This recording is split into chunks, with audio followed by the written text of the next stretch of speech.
Vaush, I hike a lot, and I can attest almost everyone says at least something. Yeah, I know. Again, I'm being lectured to by Neats. Can you hear me? Hello! Yeah, I feel like as that trans person you were talking about, good time for me to join. Hello! Yes, as always, my prescience astounds chat, and they donate to me, as a reward. Yeah, give us, name, pronouns, anything else you want to tell us, and also, what are you mad at me about? Yeah, I'm Cram, pronouns she, her, they, them is fine. I know how I sound. I mainly on the internet debate, talk to like racists and conspiracy theorists, like that anti-misinformation thing's my jam. Um, my contention is you're super bad at talking to white racists, and it sometimes is to their benefit. Alright, that's a strong contention. I'm often told the opposite. Hit me up. Well, I will say that first off, I also watched past debates. I think you were a bit better like last year when you did. I noticed like you had a series of debates with people who are like ethnostaters, and it seemed all you wanted to talk about was like policy and the morals. You know, the things those people don't care about. And I feel it's more on the fact that racism is dumb, you know? Well, I agree that racism is dumb. I don't know how convincing that is as an argument on its own, though. Right. Well, I mean, I think like if you convince someone who believes in an ethno state that that's like bad for white people or morally wrong, they're still a racist. In fact, they're a racist who I guess has more like doable policy positions that makes them worse. I think it is definitely possible to point out the logical inconsistencies. Um, I read an interesting book on how it seems the best way to deal with misinformation is to point out like the cognitive biases and the ways people trick them, like cherry picking stats, all that shit. So I think that should be more the focus. Well, I think the issue is that I don't think you can actually convince people out of being racist, because it's kind of like a gut fear response or disgust response usually. I think the most you can do is make them look really stupid to an audience, Yeah, and that's what I usually try to focus on. I don't know how reliably you can directly convince somebody in a debate because people tend to get really locked into their positions, especially when they're debating them publicly. So my goal is mhm. usually like if there are people in the audience who might lean more towards that person's positions or people in the YouTube comments or anything who might initially support his positions, if I can make him look really dumb, that's usually kind of like an emotional jolt to them. It makes them less comfortable in their position. There's nothing more agonizing than supporting a position and watching somebody defend it ineptly. Can be a really effective way at like kind of knocking a person out of the way that they're thinking. Right, but like saying they are immoral and they don't care about black people, that doesn't even make them look stupid. If you could be say like, well, there is, no evidence to support this. We have like with the IQ gap.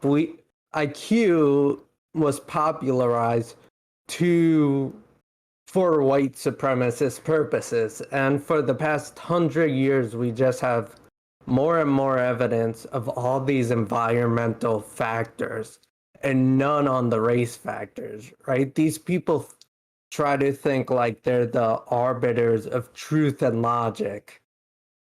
So I think embarrassing them, saying, well, you're just chasing ghosts, is potentially more effective I as think a way. I think I tend to hit on that. Um, but when I say stuff like you just don't like black people, the thing a lot of racist people don't want to accept that they're racist. Generally, the way I Yes. think of it is if a person has reached the stage of racism where they accept the fact that they just dislike a group of people and that's that, I think that's actually relatively rare. I think that most people create justifications, right? Like think of scientific racism, basically what you're talking about with like IQ, in the Hmm. sense that it was like a legitimizing mechanism for white supremacy and for slavery, but they had to create their justification. Morally, they didn't have to. If they just adopted like a set of axioms that were purely white supremacist in nature, just purely like we're good, they're bad, that's it, they wouldn't have to justify it in any other way. But they did. Because I think a lot of people back then wanted to think like, oh, we're not monsters who just have an arbitrary bias, we're just abiding by a given set of principles. When I'm saying you just don't like black people, I'm trying to remind them or like hit in them like there isn't a justification. Like there's nothing else here except for your emotions. It doesn't always land, of course, but there's not really like a reliable way Yeah. to have these conversations anyway. I don't think yeah, it's pretty difficult to Uh, de-radicalize people. yeah, I mean, I try to do it, and at times in private have been successful. I like half agree with you there. The thing is, though, like people will move to one way to justify their racist to another. Like before scientific racism, there was phrenology. Before that, there were religious arguments, biblical arguments. Before that, there was the polygenesis theory. And now there's the like crime stats. Like Biden for the crime bill was like, yeah, it might be our fault that they're in poverty and crime's an issue, but we have to, arrest them anyway. Or there's Ben Shapiro's cultural arguments.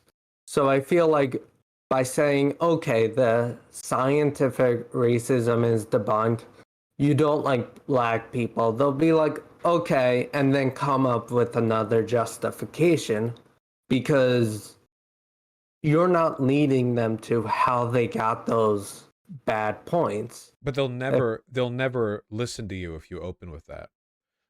If you're like, hey, the reason why you have these racial biases is because you have an arbitrary and irrational fear or disgust response, which is a product of tribalistic xenophobia that doesn't actually like you can like it's pretty easy to get at the heart of it, but making them listen is another thing. I feel like you yeah, you have to deconstruct what they say and what they believe first. And the best way to do that, I think, is just to make them look emotional, right? Because the big thrust with historically with racial supremacy especially is like sort of hiding behind the aesthetic of reasonability, we're not just a bunch of hateful lunatics. Actually, we're very principled, and these are our principles, and their principles are like dog shit, um but it gets at their feelings a little bit if you accuse them basically of being like emotional children who are like post hoc justifying everything they believe. So I try to work back to that, but you can't just open with that. If you open with yeah, that, then it's like, okay, well, you've no, kind of blown your load early.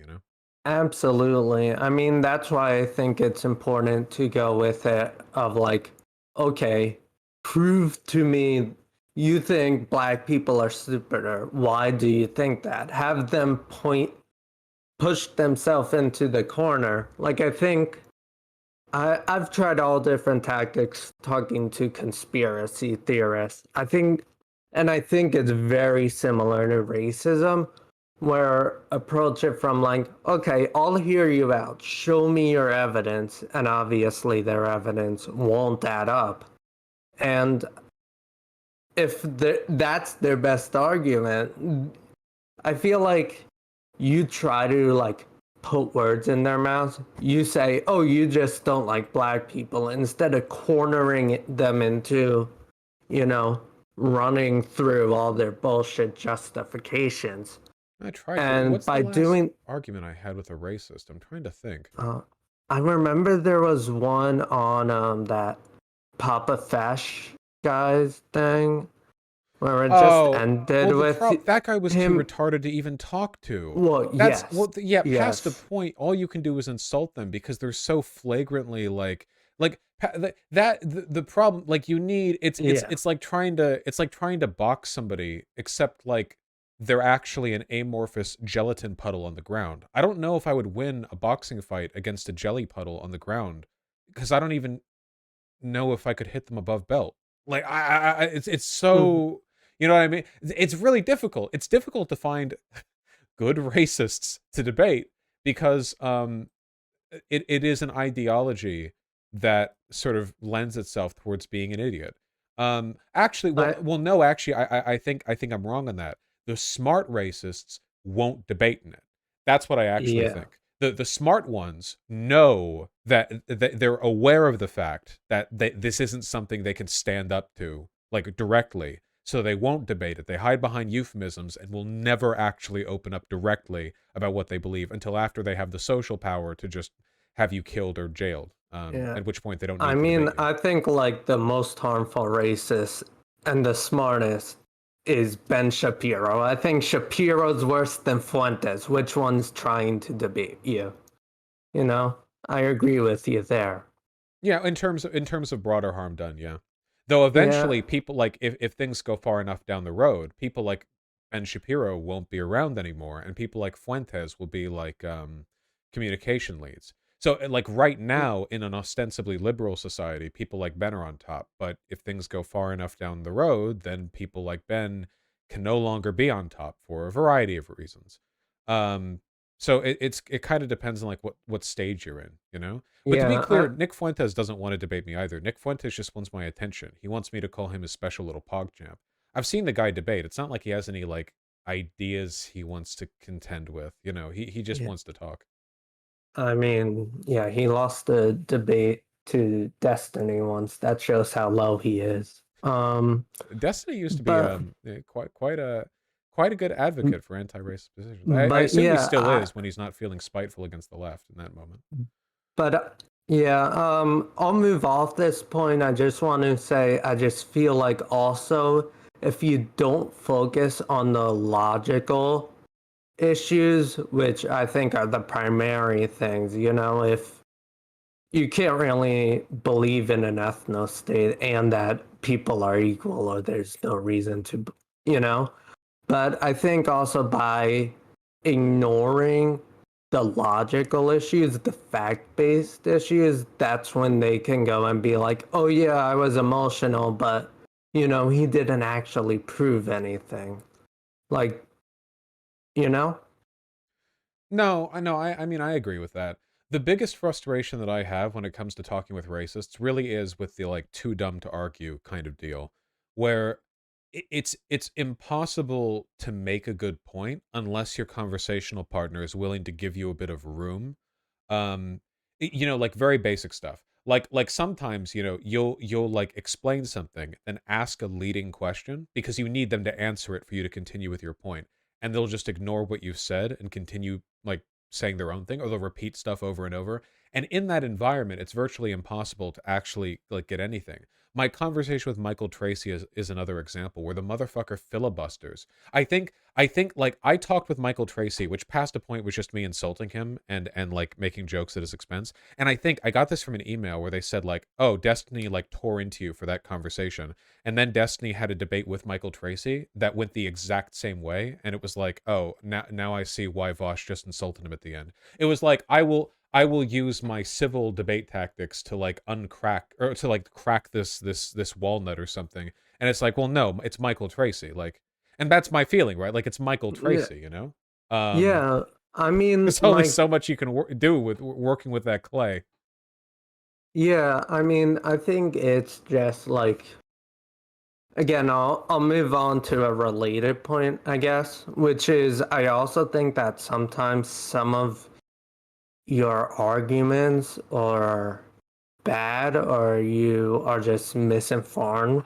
Like I remember when there was the debate with Luna Oi's husband, I forget his name, where None. you were like, um, he's like, well, the Holocaust was based on, shitty ideas. I guess that's my point and your point with the moral argument. Both are true. And you said, Well, like Jews had an outside role in banking in the Weimar Republic. Now, the thing is, as far as I can tell, that's not actually true. So that's the kind of thing where stupid people will look at that and, you know, be stupid, and you just threw that out there. But it is true.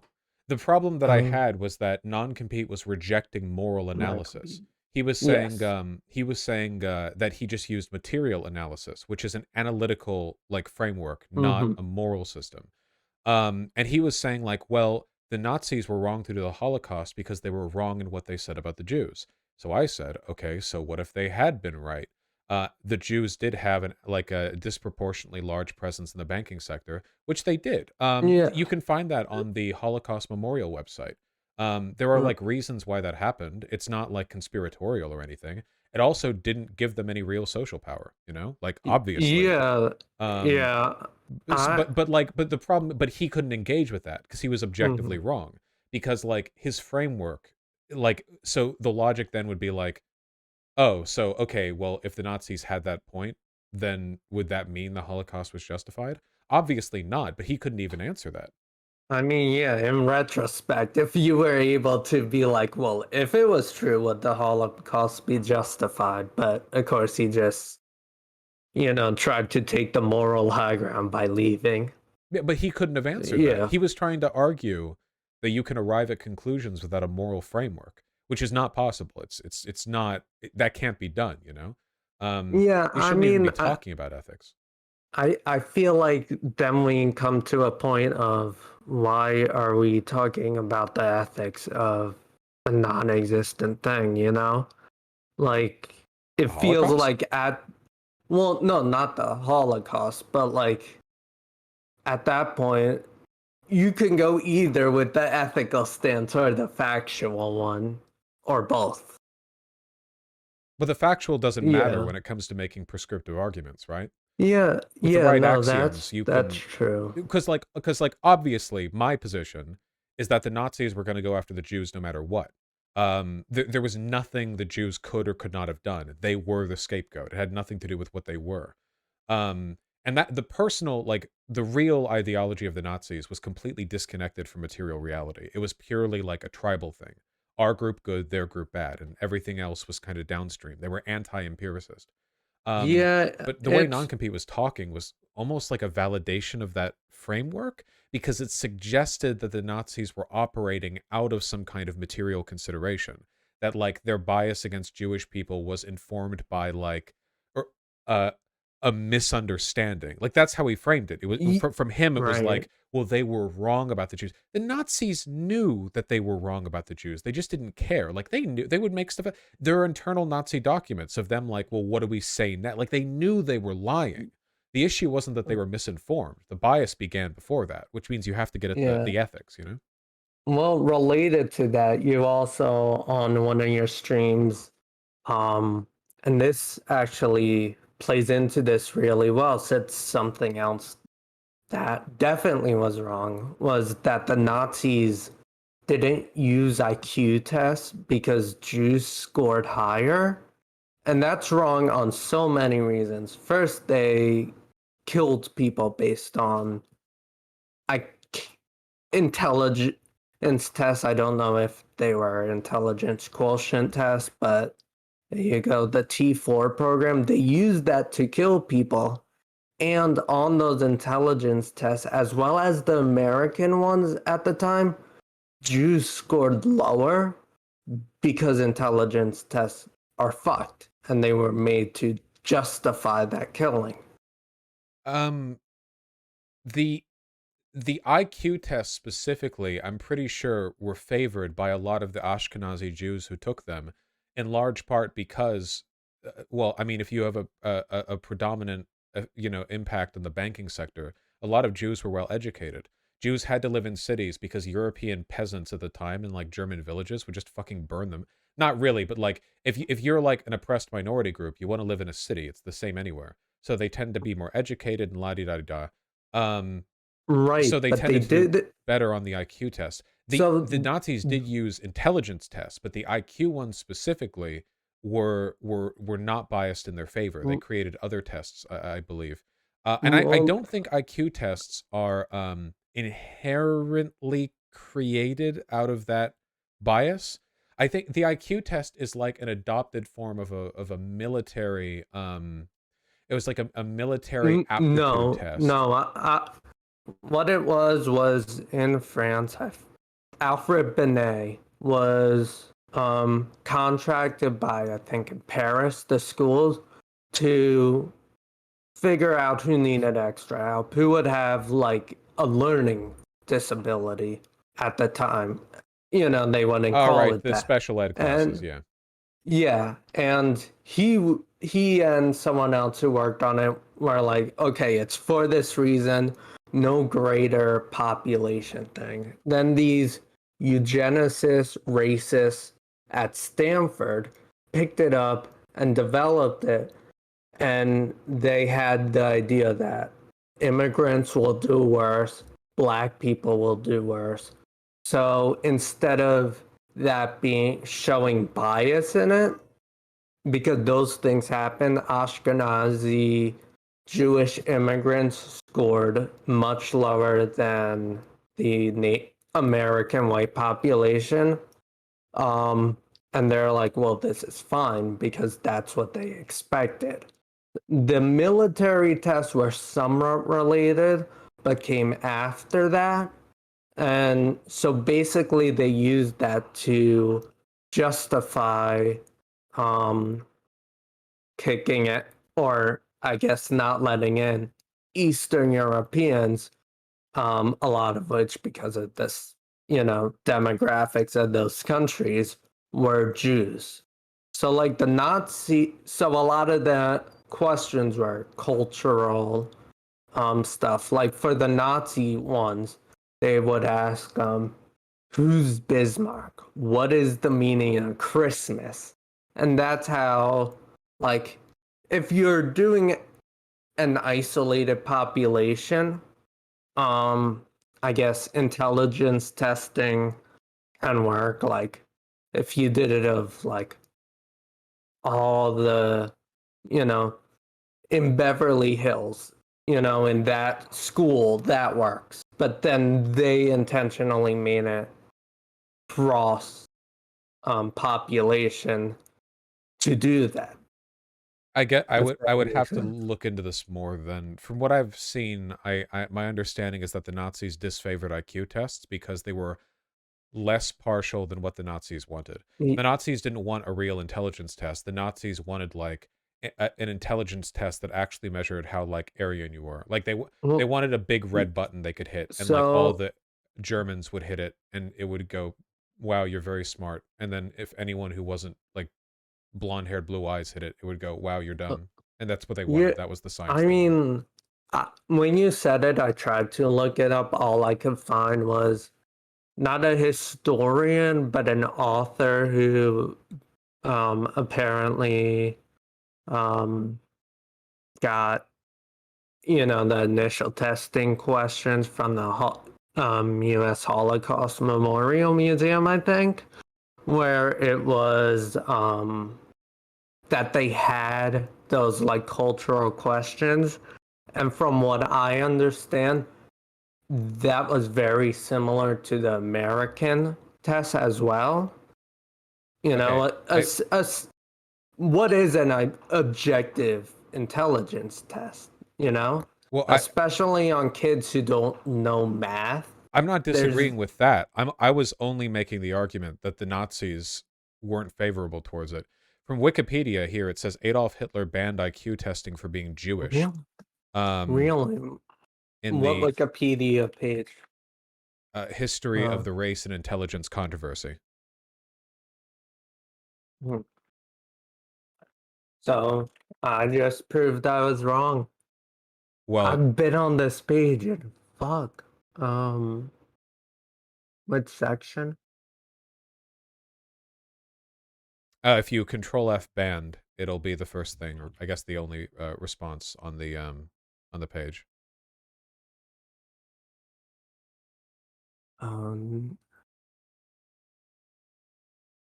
I Okay, this is weird. I mean, I I'll could look look it more up into it. later. I'm on the same page and I The don't. sources of the structure and measurement of intelligence, Hans-Jürgen Einzig and David W. Volker, Transaction Publishers, 1979 page. I mean, I can look into this. We don't need to get into Yeah, the weeds yeah. on I'm researching. weird. I'm on the same page and seeing not finding that. So Uh, I'll look at your stream later, I guess. right? It's Um. in the end of the 1920 to 1960s period on the history of race uh, and intelligence controversy.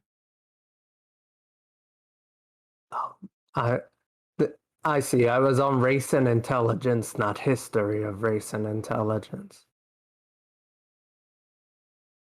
Looking at the Uh, y- paper here. yeah. This classic textbook, originally published in 1979. Fuck, I'd have to do a JSTOR thing to get this. I can look at it later. Yeah. Anyway, it's a bit in the weeds. Um,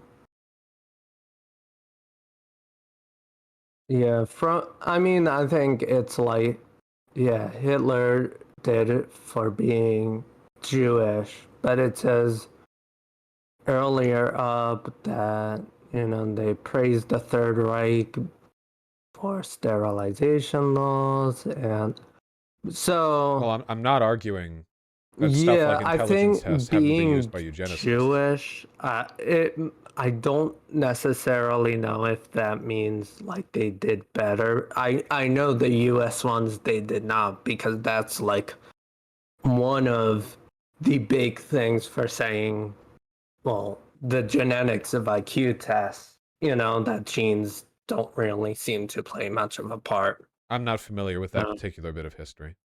yeah, no, but it's good to know that the I think it was like two or the Ashkenazi Jewish population, like me, who is one, versus my great grandparents immigrating, would likely be like a three standard deviation difference in the average, two or three.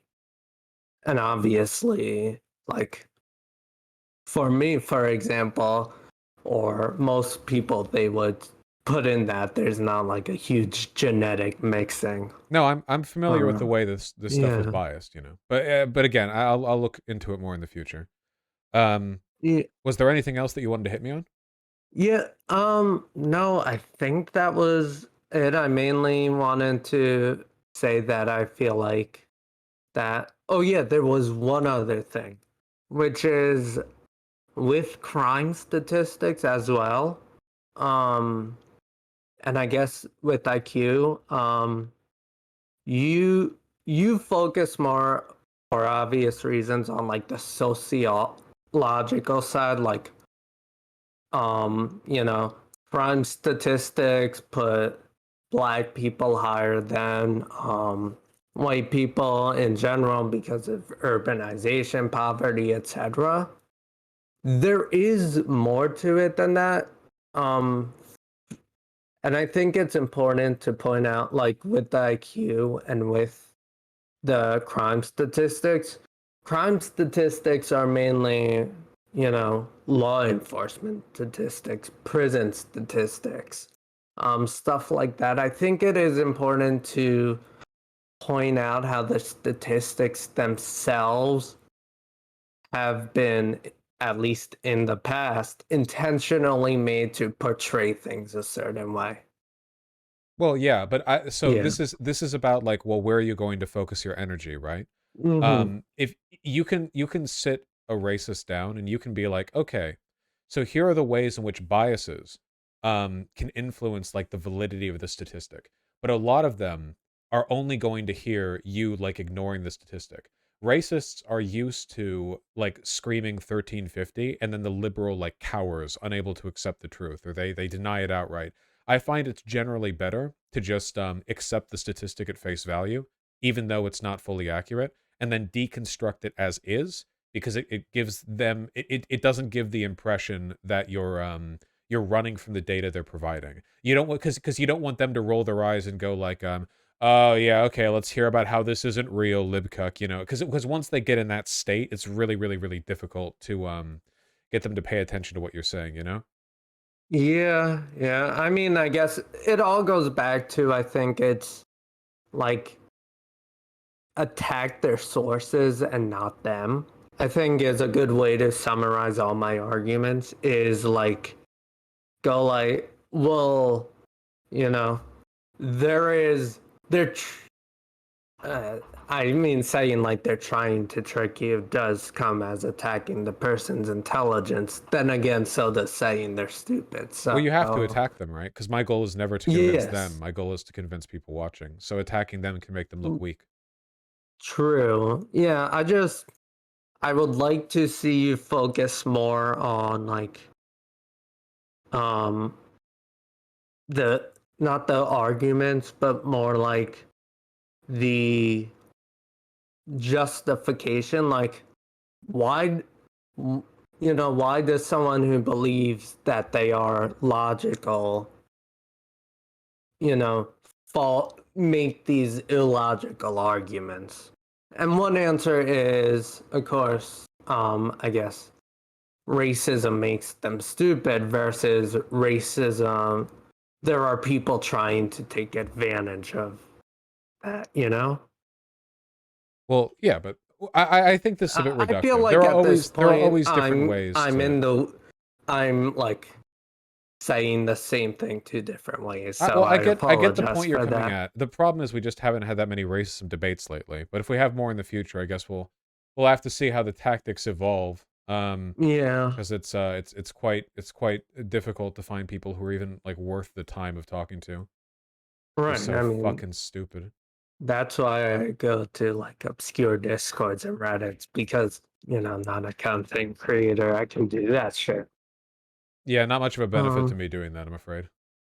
yeah. I mean, I guess you could possibly like go over more like um Fuentes videos or like ones where they're not, you know, like instead of debating them, just when they lay out all their arguments. He doesn't lay out his arguments though.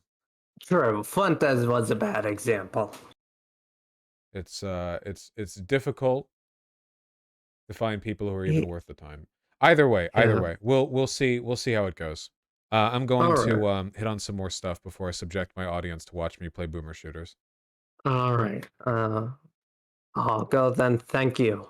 Have a wonderful day. Uh, all right. I'll just say that I have a Twitch that I'll stream tomorrow in case people want to, follow up. It's KRIM404 on Twitch and Krim Speaks on Twitter. It's a pretty easy name to remember. Yeah, I just changed it. Okay, well, it's a solid one Vaush is, for I guess, branding. if you get the spelling right, easier. Well, people No, invariably misspell my name anyway, so it all kind of leads back to me. It's like a funnel. that's true. That's true. All right. Well, Well, take care and have a enjoy good your day. stream, okay? All right. Bye.